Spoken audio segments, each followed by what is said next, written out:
All right. Excellent. All right. Well, welcome everybody. And again, thanks for taking the time to join us for the webinar today. My name is Kate Four, and I'm Executive Director for Vermont Woodlands Association. For those of you who are not familiar with Vermont Woodlands Association, we are a member-based network of woodland owners and woodland managers from around the state. And we work to really educate and advocate for the stewardship, use, and enjoyment of our private forests here in Vermont. And so we do that through offering programs like today's webinar, as well as walks in the woods and other workshops and events throughout the year. You can find out more information about all of our programs by going to our website, www.vermontwoodlands.org. All right. So that's enough of a plug for Vermont Woodlands Association. Again, Mary, welcome. Thanks for joining us.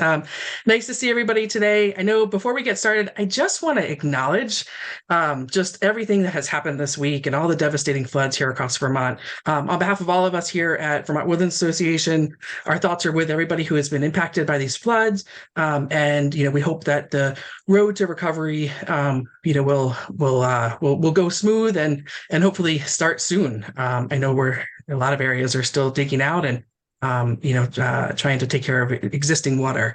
But with that, we're here to help. So if there's, anything we as an organization can do to help, please feel free to reach out. Okay.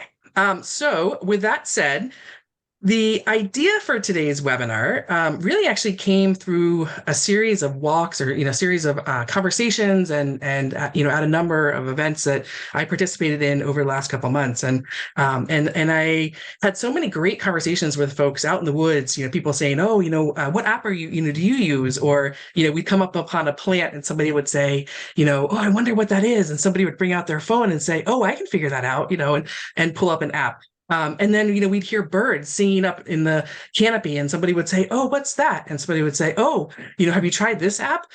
So my hope for today is really just to spend a little bit of time. I've been calling this kind of a show and tell.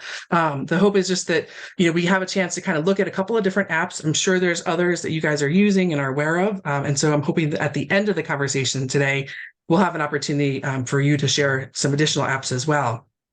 And so with that, we have joining us as co-presenters today, Hannah Dallas, who's going to talk to us about Avenza.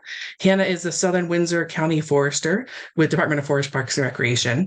And we also have Jacob Crawford, who is the Community Science and Engagement AmeriCorps member with Vermont Audubon. And he's going to share a couple of birding apps with us today. So with that, Hannah is going to kick it off, and we'll start off by talking about Avenza. So Hannah, do you want to go ahead and start sharing your screen and give us a quick tutorial of Avenza? All right.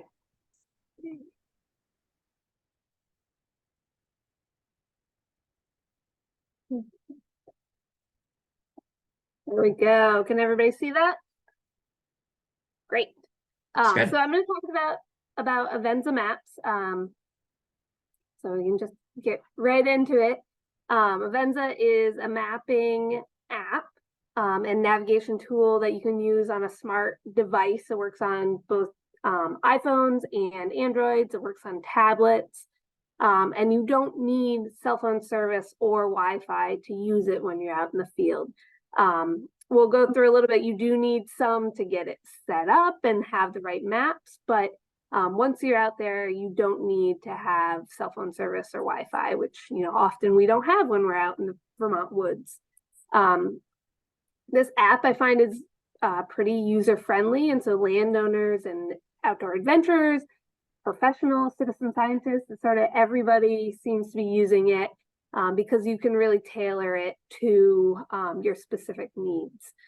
And there's a free version of the app, which everybody can access really easily, and then there's also a paid version with additional features. But for people just getting started, I think the free version works really great. So when you're using Avenza Maps, you have some different map options. All the maps that are used in Avenza need to be georeferenced, which means that there's data associated with the map that allows the map in there to be to have a coordinate system. And basically it can find you on the map and locate points on the map with points on the ground. And so getting georeferenced maps can be a little bit of a challenge. It's one of the sort of can be one of the barriers to using this program, but there are maps that you can get from, certainly if you're in current use, get them from your consulting forester. You can get them sometimes from the county forester. They can make you a really simple map. You can download them from online, and then there's also some base maps and some free maps and some maps you can purchase through the app itself. And so Kate later on is going to distribute this PowerPoint so everybody can have these to sort of access later on in their own time. But I've included steps for downloading georeferenced maps from the Natural Resource Atlas. And if you follow this QR code here, that will take you to the Natural Resource Atlas, and then follow these 5 steps to download maps that you can use in Avenza. So we won't stop and work through this activity right now, but everybody can give it a try on their own time. So some of the pros and cons of using this app. The pros, like you can really customize your map for whatever you are interested in. So when I use this map as a county, or when I use this app, sorry, this mapping app as a county forester, I can make all sorts of maps and include all sorts of layers depending on what I'm really interested in looking at on a certain property or at a landscape level. I do that through another mapping program called ArcGIS. And so that's another barrier, and one of the cons that you need to plan ahead and sort of download your maps or make your maps ahead of time.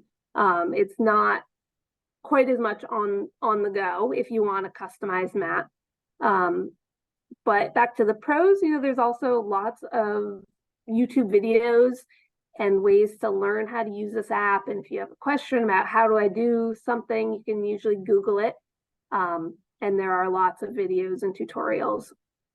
And like I said before, it doesn't require cell phone service or Wi-Fi. You just need to plan ahead to download those maps or import your area of interest. You can save points and tracks and photos, and I'll go through some of the really useful tools that landowners often want to use on their properties, or just anybody out using it. And then the data can also be exported to use in other applications, other mapping programs, which can be really helpful to sort of have a two-way street with the app. Some of the other mapping apps, the data is, you can plot points or tracks in the app, but then you can't share it or get it out of the app. It's sort of stuck there. So this is a great app if you want to share data with your consulting forester or somebody else. Maybe you want to collect some information and then create a more polished looking map once you're out of the field. This app can be really helpful to get that sort of thing done. So back to the cons, you do need to have some access to other maps in other applications. So you want to pair this app with some other mapping tools or applications usually. In the free version, some people get frustrated because it does only support 3 maps at a time. And so you have to sort of rotate them out if you're working in lots of different areas. So again, Kate's going to distribute this, so we won't spend too much time on this, but if you're an iPhone user, you can use this QR code. You can scan it right from your phone and get to the app in the App Store, and same for Android users. And then if you downloading, it's just like any other app. You want to follow the QR code, then you're gonna download the app and open it up. And some people also run into trouble. You do sometimes need your Apple ID and password, so having those on hand when you're downloading this, and also being in an area, using your home Wi-Fi to get this app set up can be really helpful. Not trying to do it once you're already out in the field. So when you open the app, you want to first allow while using the app. You want to choose this selection. And then you want to click that X to get off of that initial home screen. And then it has a map that says getting started, and it gives you sort of a rundown of some of the tools and features. It can be really helpful to sort of orient yourself to like what you're even looking at when you first open it up. But I'm going to share with you some of the tools that are really helpful. So exploring on your own with Avenza Maps, like I said, it comes with this getting started map, which is really helpful. I've deleted it because I didn't want it to take up. It does take up one of those 3 maps. So eventually I deleted it, but if you are just getting started, it's really helpful to sort of keep it there for a little bit as a reference. So when you are in Avenza, you get a map, whether it's a map from your consulting forester, and you are uploading that into Avenza, or you are accessing the base map already provided in Avenza, or you are downloading one from the ANR Atlas and pulling it into Avenza. Any of those methods, you're going to get a map into the Avenza app. And again, there's a lot of resources online if you're struggling with how to move a map into the program. But I forgot to take a screenshot, but there's sort of the universal symbol of like a box with an arrow pointing out of it that will help you move a map from like your email into the Avenza app. But you're going to click on the map and it will open up. And if you are standing somewhere within the map's boundaries, then your little blue dot is going to appear, and magically the map locates you, and you can see where you are relative to your map. If you're not on the map, at the very bottom, it will say not on map, and maybe you've downloaded an area for a place you will be hiking, or you don't live on your forest land property. And then once you enter that, whatever area you have downloaded, you will show up on the map. So getting started, you can zoom in and out on the map provided. This map that you see in the screenshot is zoomed all the way out. This is somebody's current use property.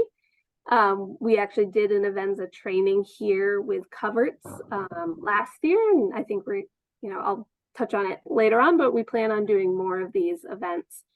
So you can zoom in and out by pinching and dragging, just like you can with photos or anything like that on a smart device. The arrow in the bottom left corner allows you to switch between compass mode and having the map oriented north. So if you click on that, sort of touch that arrow, it will scroll through the different options and you'll see your map moving.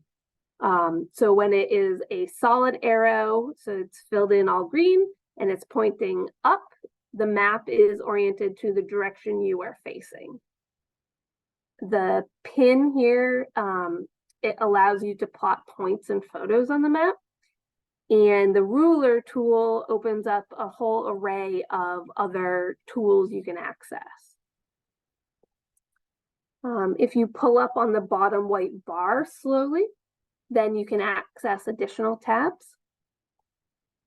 And those tabs are the location tab, where you can find your current coordinates, and you can see a compass there, and you move yourself around and see which direction you're pointing in. This also, when you're moving, it will also show you, your speed and your altitude, which can be really helpful when you're just out in the middle of the woods. Then next is the tracking tab. I use this tab a lot. It allows you, if you hit start tracking, it allows you to just track wherever you are. So if you're on a trail that exists in your woods, you can track that trail and then have that map. If you are, I often suggest for landowners looking to build new trails on their property, they sort of track and plot out the potential location, and then sort of assess and see if that's in a good spot and easy to build a trail there, because you don't want to start building a trail and then hit like a ledge and not be able to continue forward. So this allows you to do some planning when you're out there. This navigation tab has 4 tools included in it. You can project the destination. So if you want to go a certain direction, a certain distance in a direction, you can plot a point and a line to that. You can navigate to a feature. If you have, say you found a really special plant or tree on your property one time when you're out there, and then you created a pin at that tree, then you could navigate back to that in the future. Or maybe you found some invasives on your property and you want to be able to get back there when you have the right tools to take care of them. You could navigate to those features that you'd already collected another time. You can enter coordinates if you have the coordinates to a location. Maybe your friend said, hey, like take this trail and then go find these coordinates. You can enter those and navigate to that spot. You can also create a route, which is a tool I just learned about as I was creating this PowerPoint. There's always something new in here, where you can plot a route and then it'll connect the dots on the map, which I haven't played around with, but I'm excited to try. So these arrows, I'm setting us up to learn how to use the pin tool. So if you click on the arrow in the bottom left, you'll be able to move through the different features of that arrow. So having the map oriented. If you click it enough times, you'll see that the bullseye sort of locks onto where you are. So if you're the little blue dot on the map, and you click the arrow, it will turn solid green, which means the map is sort of locked on your location, and then you can get the bullseye to lock over that. That's usually when you want to use the pin tool, is to sort of pin something at the location you are, because you're standing right next to the feature you want to take a pin at. If that's not the case, you can also move the bullseye to another location where you are not and plot a pin there. And so for these points or pins, I guess I call them, you can plot interesting features. You can name them up at the place mark name. You can change the style of your pin. They have a ton of different options. You can add photos, and those photos will include geo-referenced information with them, so you can take a picture of the cool thing that you're plotting, and then it gives you the location and some other attributes. If you open up the ruler, then you can, a ruler and pencil, you can find another series of tools. In those tools, there's the draw and measure. That's a really handy tool.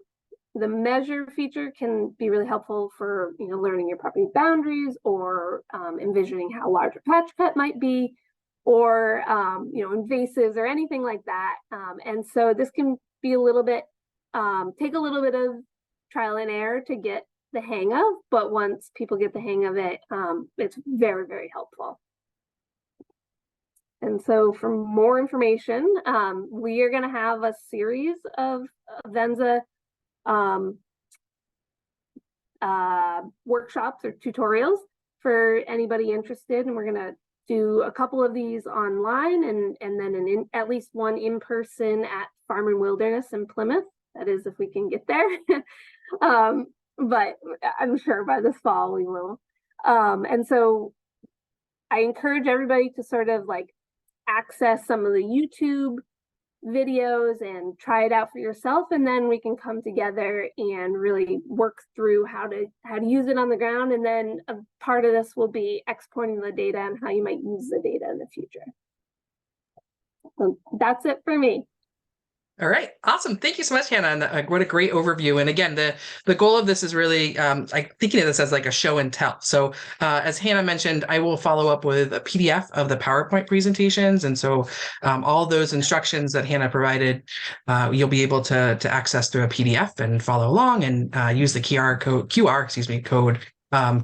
download the app. So with that, before we move to Jacob's presentation and talking about birding apps, because we just talked about Avenza, I just want to create a time and space to for folks to ask questions.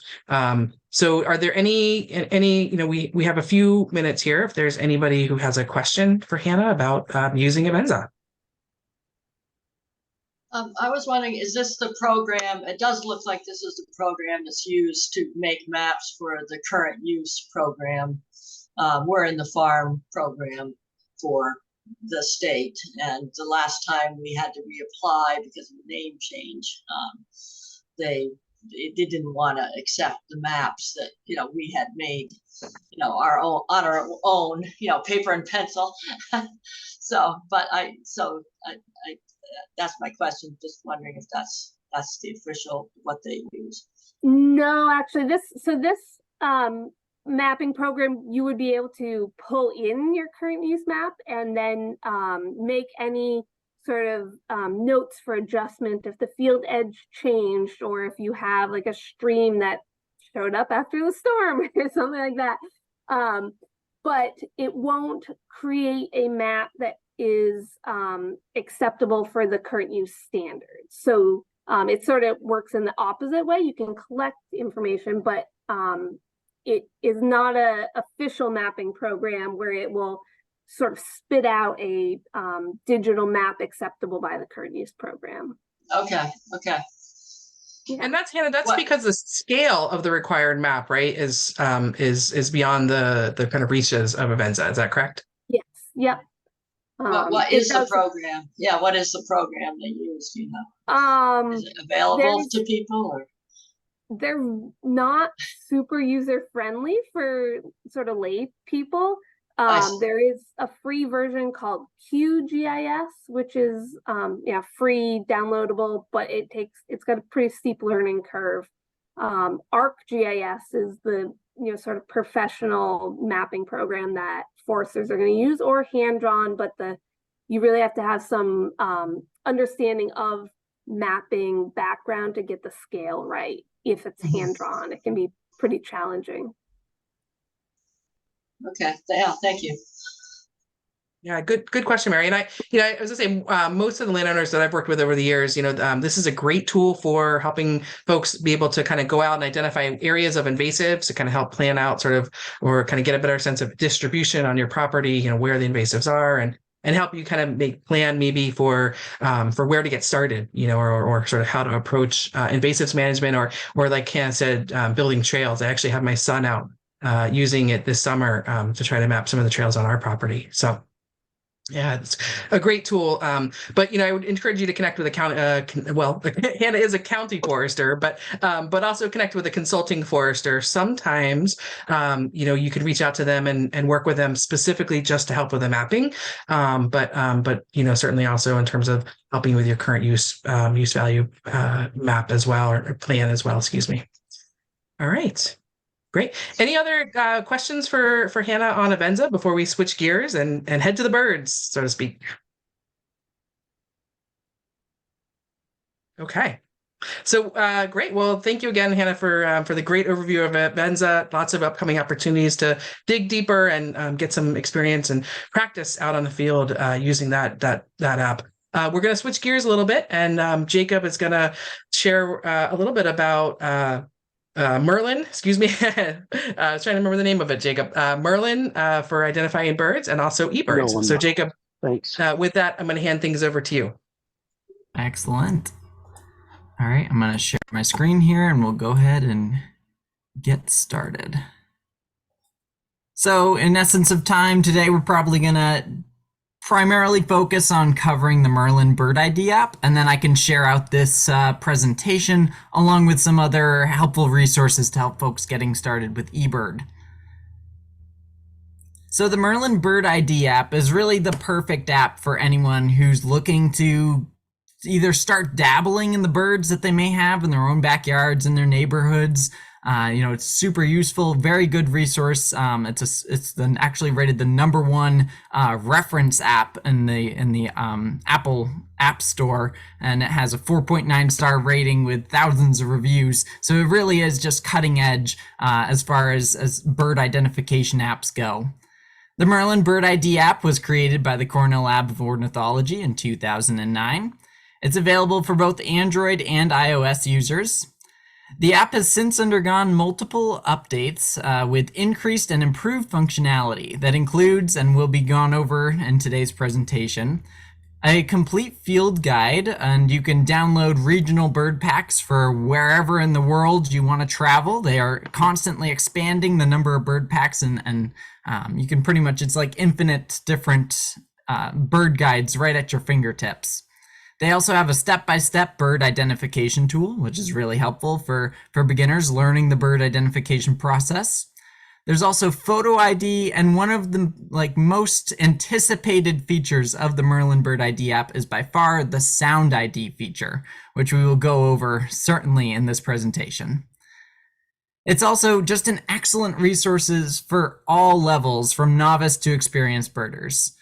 So no matter where you are, if you're just starting to, you're a little bit interested in birds, maybe you have some bird feeders, all the way up to if you're doing birding for a living, or if you're a researcher, everyone has a use for the Merlin Bird ID app.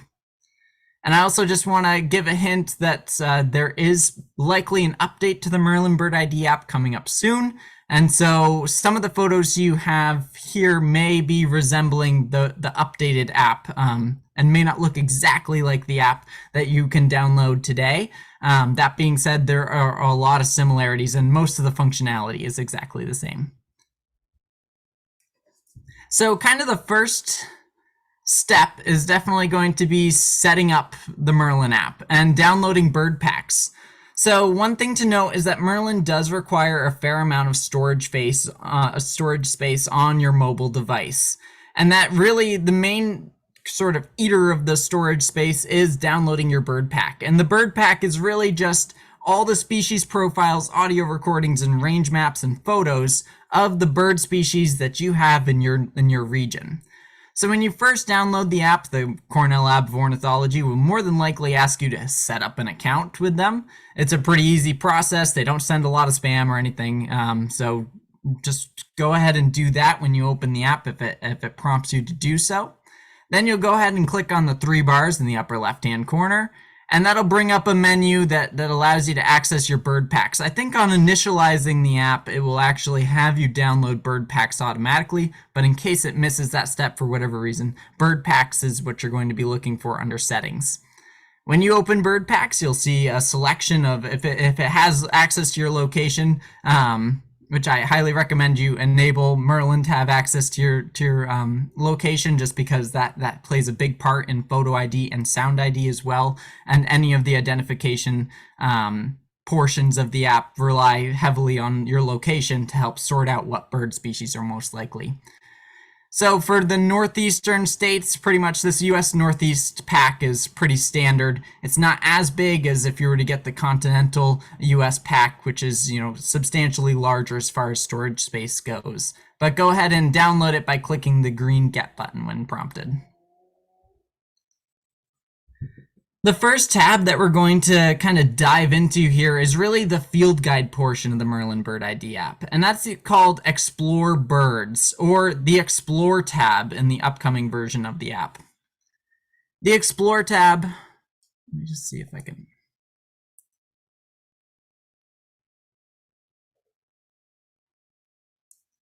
Okay, sorry about that. I have a bar covering portions of my slides, which is anyways, so the Explore tabs brings you to species profiles of all the species in the bird pack that you've downloaded. A few ways to navigate that would be to, one, use the search bar here, which would just allow you to search whatever bird species you're looking for in particular, and that'll bring up the list of bird species that share anything in your search, just like if you were searching through files on your computer or something like that.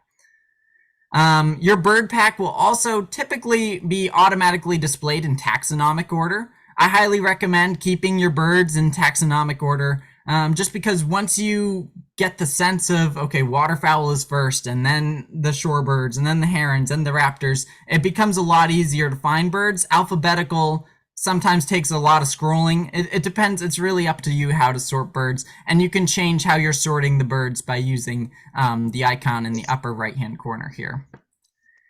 So the quick navigate icons here when you have your birds sorted in taxonomic order are really super helpful.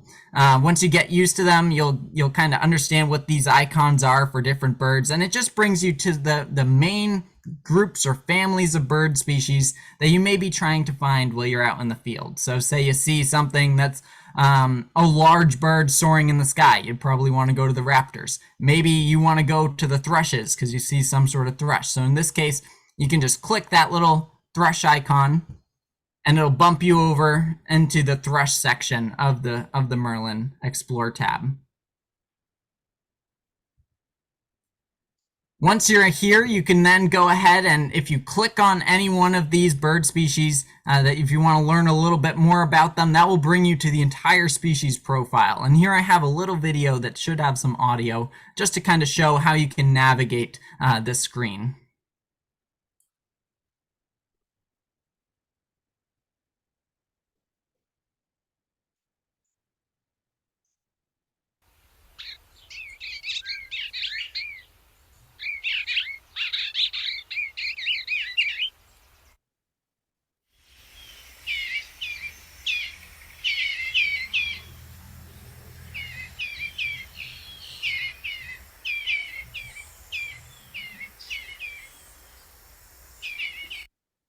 So not only do you get an amazing, assortment of different photos of different plumages, different ages, different sexes of the birds, you also get a nice description of the habitats it may use, and also some of the key features used to identify those bird species.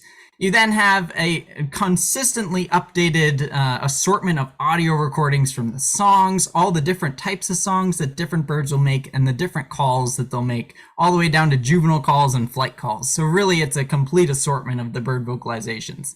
And then the range map, probably one of my most used features, just seeing where different birds are, and if you should even be thinking about, it's always possible that a rare bird shows up out of range, but seeing what birds you can really expect wherever you happen to be in the country is also super duper helpful. A next couple few things that you can do with the Merlin Bird ID app, pressing those 3 bars up in the upper right hand corner can then allow you to sort birds not just by the bird packs that they're in, but also by the likely birds that you may have near you. So by adding your location and the particular date that you want to sort by, I like to sort by most likely, but you can see all these different other ways that you can sort this bird list by. It's all the same birds that you have in your bird pack, I guess, but with the birds that you're not going to be expected to see kind of filtered out. So you can click done, and that bumps you over here, and you can see this location actually happens to be in Oregon, which has just an astounding similarity to the birds that we have here. But you can see the black-capped chickadee is #1 as far as an expected bird species to have. And these bars here are super helpful too. These are called bar charts, and these are actually showing the frequency that any one of these species is observed in a particular week of a particular month throughout the year. And so all these birds that are most likely to be observed are year-round residents, but some birds are migratory. And so you'll be able to see that in the bar charts, because in the midsummer regions, you'll have a lot of frequency of them being reported, and then it'll really kind of peter out towards the winter months. The step-by-step bird ID feature is accessed by clicking in the current version of the app, the Start Bird ID big green button, and this takes you through a 5-step bird identification process, which is really a process that you could use on your own anytime you're looking at birds. One is to consider your location. That's step 1. So you can go ahead and input your current location, select it on a map, or select from previous locations used. The next step would be to select the date that the bird was observed. And then the relative size, and birders like to use this sort of spectrum of the sizes of the birds. So the smallest birds being sparrow-sized or smaller, and sparrows are just kind of lumped into being similar-sized birds. So sparrow-sized birds, robin-sized birds. Robins are a little bit larger than most sparrows. Crows, most people know how big a crow is or have seen crows, so they're quite familiar with those. So is it around the size of a crow? And then goose-sized birds are really in that larger end of the spectrum. You're then prompted to select some of the main colors that you may have seen on the bird while you're observing it. And this can be anywhere from 1 to 3 colors that you observed. Really just, you may not get it exactly perfect. There may be more than 3 colors, but what were the 3 main colors that stuck out to you? Then a really important factor is the behavior. So where did you observe the bird? Was it on a lake? Was it on a mountaintop? Was it on a feeder? Or was it in the bushes and the thick shrubs? And so you can go ahead and select that. By clicking next, it's then going to calculate a list of the best matches for the answers that you gave. And in this case, I was thinking of the American robin in this demonstration. I was trying to describe the robin. And as you can see, that turned up to be number 1 in the list. And then it gives you other similar bird species, and you can go ahead and compare to see which one you think is the best match. There's the list feature here, but then there's also another feature which is hidden for me right now, so I can't quite see the detail tab, and that'll bring up the full species profile of each of these birds, so you can see different photos of the birds, just because. And whether they're females or males, they may have different plumages. So just because the first picture that pops up, if it's not an exact match, feel free to scroll through some of those photos and see if you can find a better match.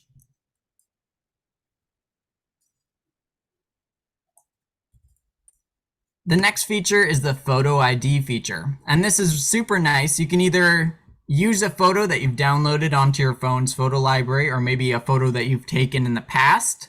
Or maybe a friend sends you a photo, you can go ahead and upload it into the app. The other way you can do it is by giving access to your phone's camera, and then you could actually take real-time photos of the birds. You then zoom in until the bird roughly fills this box, and then you can go ahead and add your location and the date, and then just click identify. And it brings you up a list just like with the step-by-step bird identification of the top matches that it has. And as I mentioned before, you may want to scroll through some of the photos, because just because the first photo isn't an exact match, there's other plumages. And this is a female mourning warbler, as the app has suggested here. So just a really, really cool feature. It is really difficult to get good iPhone photos or phone photos of birds while they're out and about. So long as they're full in the frame and not completely blurry, not just 3 pixels of a little dot, the app actually does pretty well.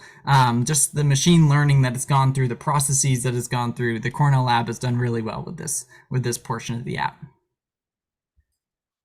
And then probably one of the most anticipated features, which really come in handy when you're out in the forest in the summer. Most of the birds that we're observing are just solely heard singing up in the trees somewhere, and trying to get eyes on them, or let alone take a picture of them with an iPhone, is pretty much a lost cause in some cases.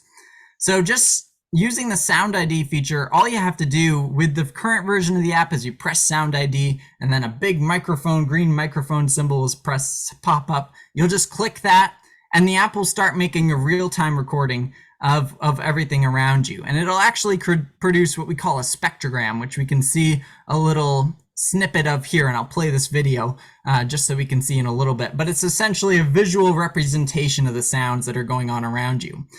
As it's picking up the different sounds, it's drawing on the spectrogram, and it'll actually start popping up the bird species that it's identifying in this sort of panel down here with the best matches. And every time that it identifies a bird, it'll flash it a little flash of yellow, which I'll show you. This is a pre-recorded audio recording that I'm going back through and playing again, but we'll just go ahead and see what it looks like. This is similar to what it would look like if you're recording in real time.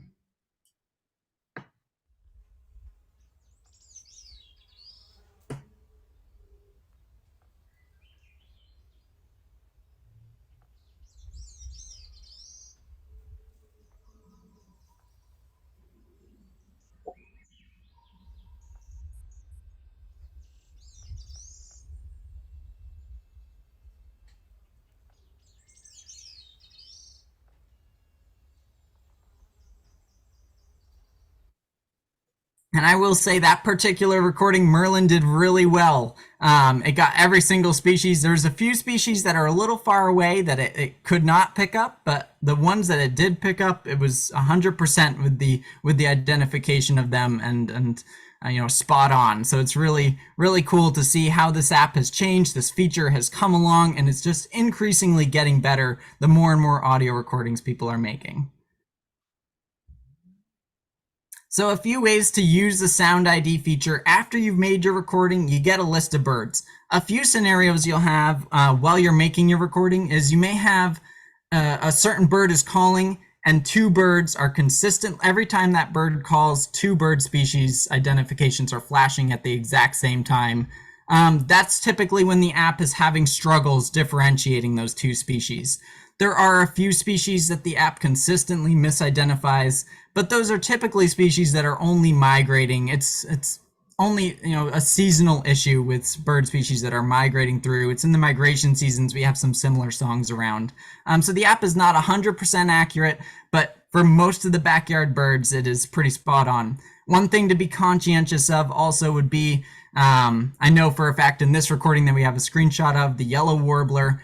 Sometimes it'll kind of throw out an identification and flash it for a song, and then it'll never flash it again, but you're still hearing that song, and that's just because it kind of misidentified that song as a yellow warbler, and it was actually something else. So just some things to be conscientious of. It's not 100% accurate, but a super great learning tool.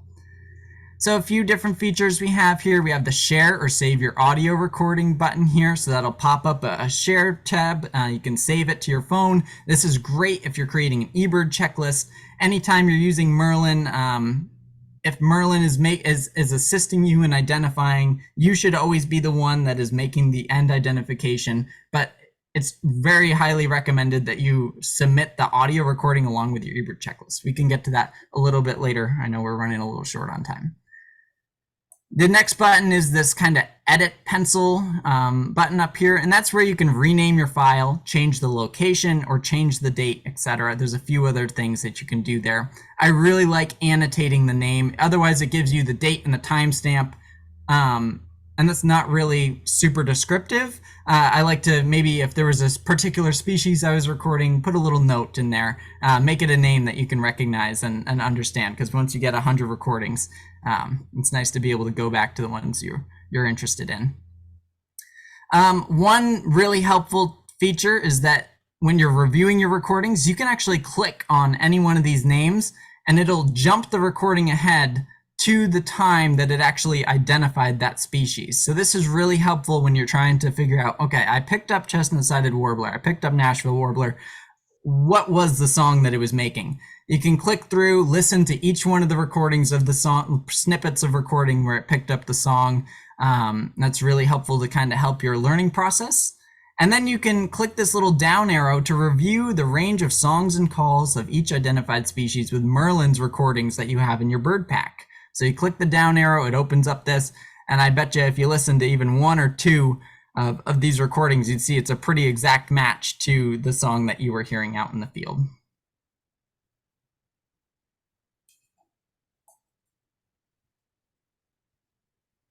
All right, and then I'll just end on this for right now. We can send out the presentation to folks with some more resources. But you can definitely pair using Merlin with the eBird app as well. eBird is a community science platform that allows you to submit checklists of the birds that you observe. These checklists are open source data that are actively used by researchers, wildlife managers, your fellow birders, and many others, and are really helping to forward our understandings of birds and how their populations and dynamics are shifting and changing throughout climate change and over the years. So it's a very powerful tool. There's something like 700,000 eBirders that have submitted millions and millions of checklists across the world. So it's an amazing source of data for anybody interested in looking at bird populations. A few important notes that I'll leave us with is that when you're using eBird, you are listing the birds that you are able to identify. So Merlin is there, the Sound ID feature especially is there as a reference tool. So, you're only listing the birds in eBird that you yourself are familiar with, and Merlin can help you learn them But if Merlin was the only one identifying the bird species, then it's best to just leave that off the checklist. And if you do happen to add a bird that Merlin played a big part in identifying, like I was saying before, add in the audio recording, put a note, assisted identification by Merlin. And this is just helping researchers to make sure that Merlin isn't skewing the data by its consistent misidentifications of some species. So yeah, I'll kind of end on that. We'll flick through, and yeah, thank you very much for listening. Awesome. Thank you so much, Jacob, for sharing that tool. So many cool pieces and parts of that resource. I do have one more app that I want to do a quick show and tell of, but I just can't not let people ask questions. So are there any questions that folks have for Jacob as I go ahead and grab the screen to share the next app?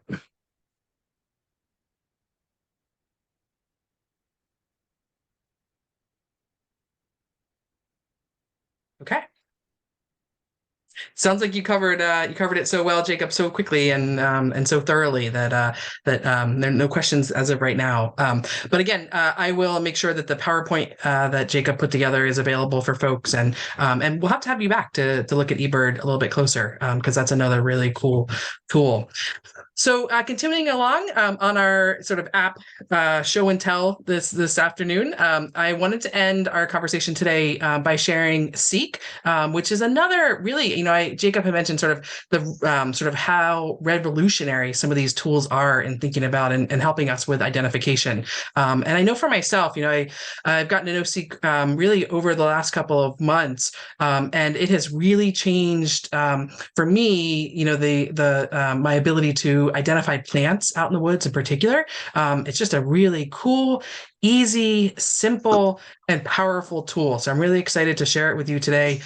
Curious, we haven't really heard a lot of from you guys in the chat boxes, but I'm curious, if anybody and if you guys have been using some of these tools, please feel free as we kind of wind down here to share thoughts or feedback or experiences if you've used either of these apps, or and hopefully we'll end on thoughts and recommendations on other apps that we should all be thinking about.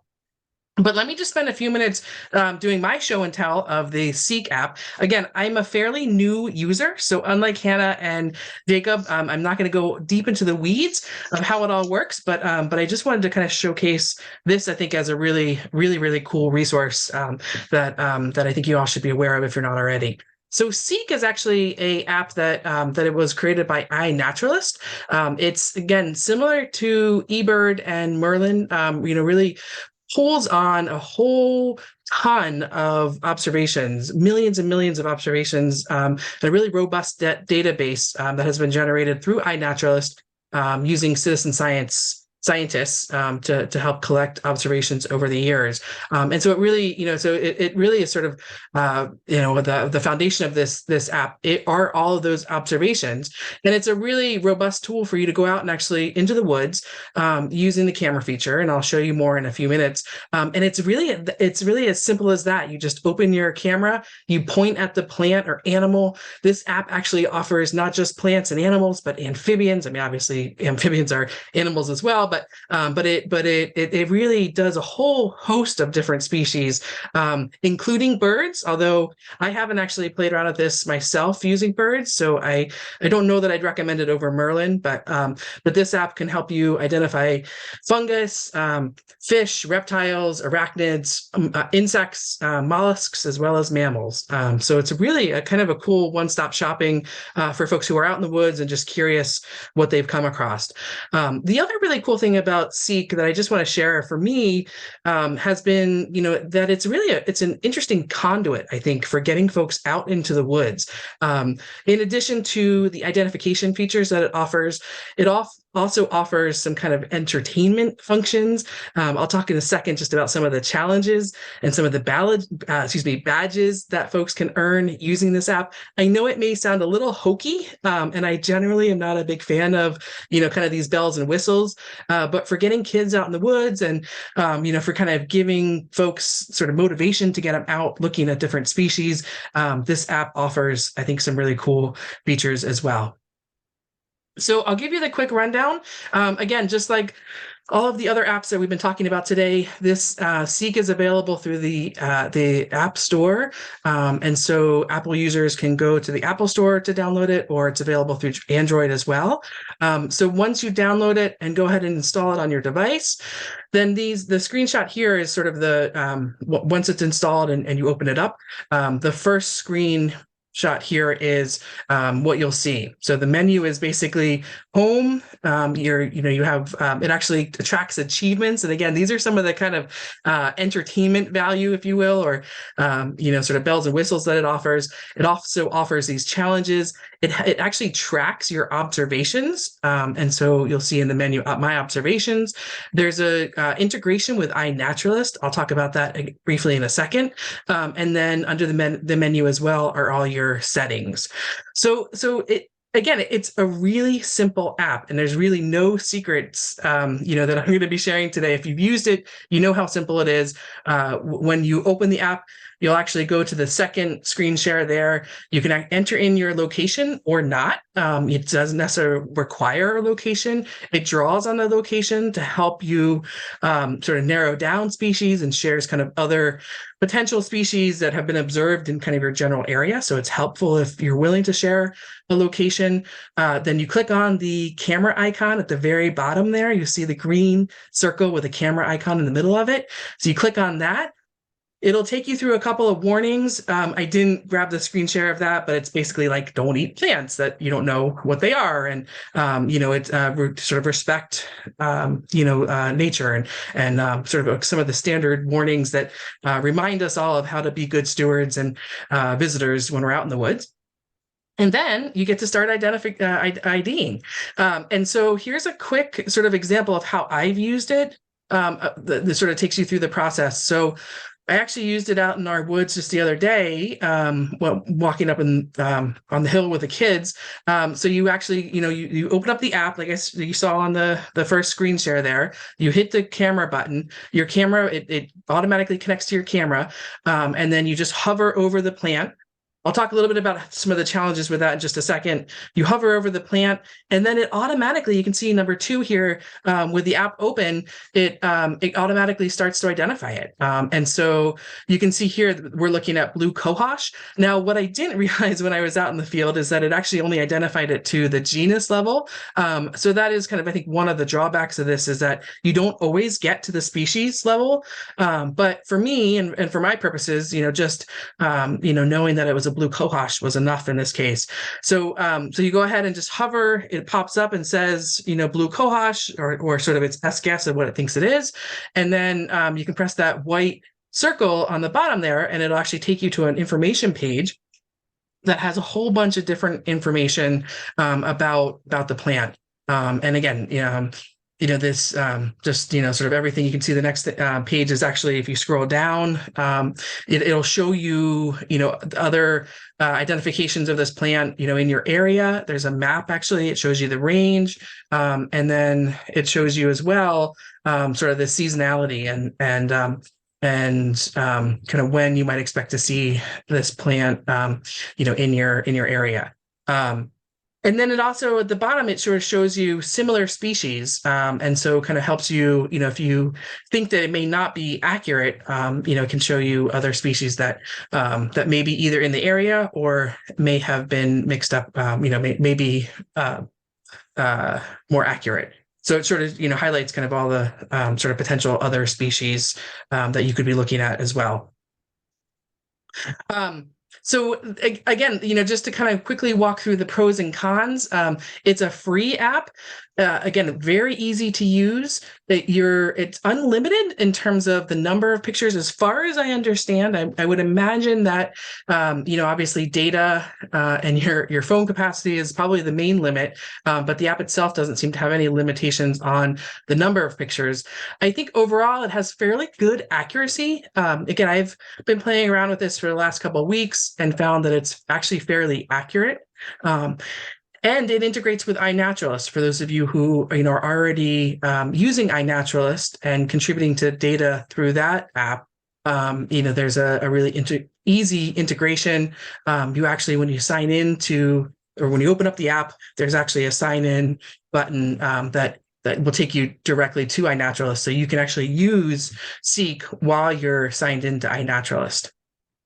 Some of the cons, and again, I just sort of to kind of ground us in, not every app is not all apps are perfect, right? And so, one of the cons, I think, is it doesn't always identify to the species level. Again, for most of us, I think that's probably really not a big deal, but it's important to be aware of if you're trying to use this to do an inventory or really want the specific information at the species level.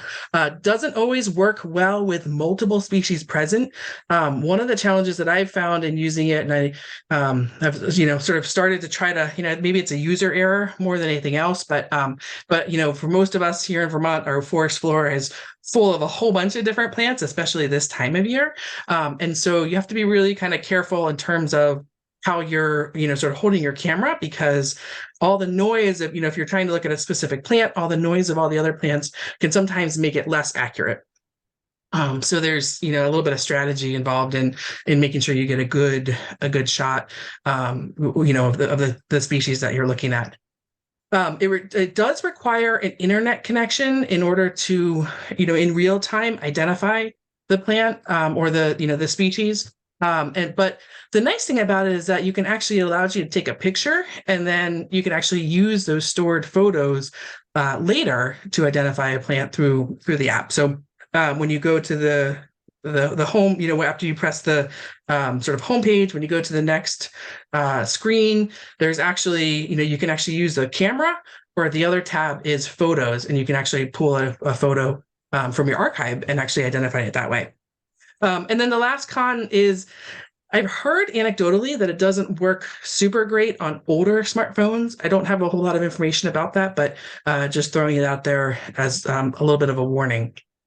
I know we're close on time, but I just wanted to share a couple of more sort of features that I think are really cool. As I said before, you'll see here the middle screenshot is my observations, and that's where it actually archives all the different plants, animals, fungi, fish, all the different categories that it can do there as observations that you've seen. So you can see in my observation list, I have both a domestic dog. You can see I've been playing around with it, as well as a couple of butterflies and some fungi and some other plants as well that are not showing up there. The identification, is again, like I said, can be done either in real time or through using archived photos. So I think that's a really cool way for us to be out in the woods. Grab if you're out there, you can grab a picture of it and then come back later when you have the internet connection to be able to identify what you found. I mentioned the challenges. I'll just mention this really, really briefly. Again, it offers all sorts of different challenges for folks who are, looking for kind of different opportunities to get out to explore their woods. This one was a challenge that they recently offered around food webs, and the idea was to go out and actually try to identify, 3 different types of insects, 3 different types of arachnids, some different number of plants. Anyway, it's sort of a cool way to kind of get you out, maybe looking at things that maybe you wouldn't otherwise look at if you're just out walking in the woods. And then the integration, with iNaturalist, I think is a really cool feature. And we're out of time, so I'm not going to really dive into this, but what I would say, based on my experience, is that Seek is really, I think, a great tool for folks who are curious, who are looking to kind of get out and learn what different species exist out in their woods. The information doesn't have to leave your device if you don't want it to, which I think can be really important for some folks. iNaturalist, I think, in comparison, is really intended to be kind of a data-driven online community where you're actually contributing data and observations to the broader scientific community. And so that's sort of, I think, the way I've been thinking about these as kind of separate and different tools. But like I said, they're very integrated and can go hand in hand. And then, just some real quick tips for using it. Again, like I said, the accuracy sometimes, with looking at, multiple species can be sometimes challenging. And so one of the things that I found has been really helpful is, trying to make sure that your camera is actually just focusing on one species. And sometimes that means kind of moving things around a little bit so that the camera can pick up just one plant. It also has been helpful, at least in my experience, to try different angles, like especially mushrooms. I found like at the very beginning, I was going top down, and I found that, if I can sort of get the camera down to the forest floor level and take a picture at a different angle, it seems a little bit more accurate. And then finally, like I said, just, sort of my advice for folks using this tool is really go ahead and take a picture anyway, even if you don't have internet connection or, you're not sure that it's not working but, to go ahead and take the picture anyway. And then when you come back inside or when you're closer to internet connection you can use this tool to actually help with the identification after.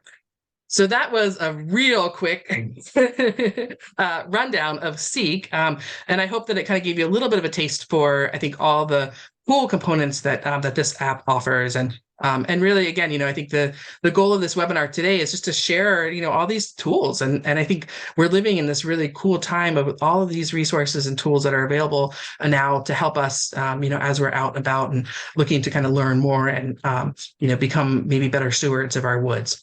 So with that, I'd love to open it up to a few questions. And I really do want to hear from folks, if there are other, apps that you have used or, apps that you would recommend to other folks on the call today. Please feel free to either pipe up right now and share or pop them into the chat.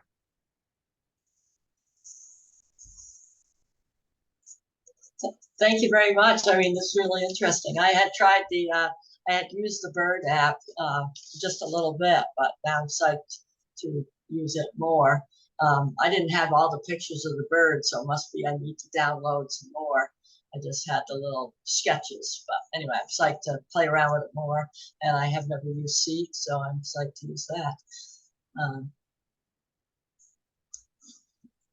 Yeah, I'll just add with Seek, that you were saying, Kate, like it doesn't always get down to the species, but I have some background in like species identification and using dichotomous keys, but a lot of times, it takes a lot of time to get through a dichotomous key, or you don't quite know where to start if you don't have flowers or something. So I've found, sort of on more of the professional side, it gets me narrowed down enough that I can then open up my guidebooks and things and do the, specific identification, which is just really, time saving and helpful to be able to do that. But I also think, if people that are really interested in species identification, pick up a good guidebook and have Seek and use them together, because it will get you using that guidebook and opening it up and really getting down to that species level, where, but sometimes you just need to get into the book sometimes can be hard. Yeah, such a good point, Hannah. Thanks for sharing that. I just wanted to thank you. I really appreciate it. I had used both eBird and Merlin before quite a bit, but I wasn't familiar with the two other ones, and that's exactly what I was looking for.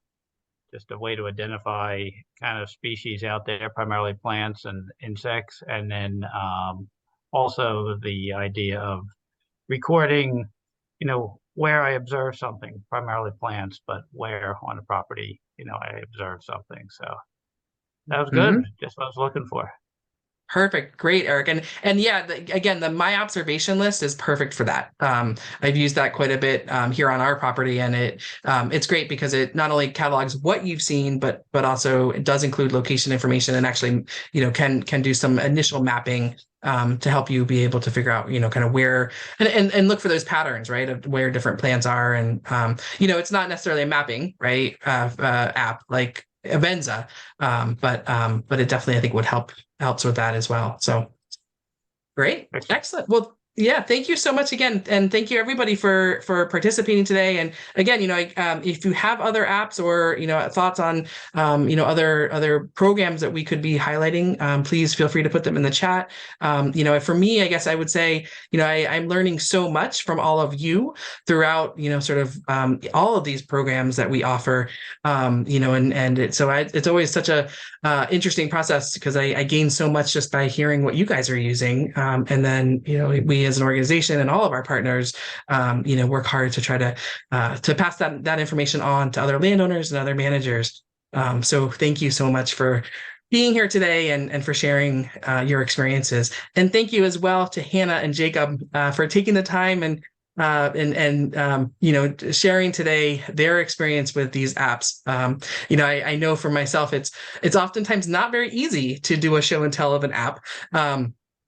There's a lot of information to cover, a lot of tools. And so thank you both for doing such a great job of providing us with an overview. And I think, as my grandmother would say, kind of wetting our whistle, right? And encouraging us and getting us excited to get out there and explore these apps more in the woods. So with that, I know we're a little bit over time, but just want to say thank you again for everybody who joined us today. The webinar has been recorded. And so we will be sharing this on the Vermont Woodlands Facebook page as well as the YouTube channel as well. So we'll make that available to folks for follow-up. And all these PDFs of the PowerPoint presentations will also be sent out probably in the next couple of days as well. Okay. So lots more resources coming your way. And again, thanks everybody for taking the time to go on this little kind of app adventure today. And I hope that now that the sun is shining out there, you'll have an opportunity to get out and maybe play around with some of these apps later this afternoon. All right. Thank you very much. Great. Thank you. Thank you, Kate. Thanks, everybody. Bye.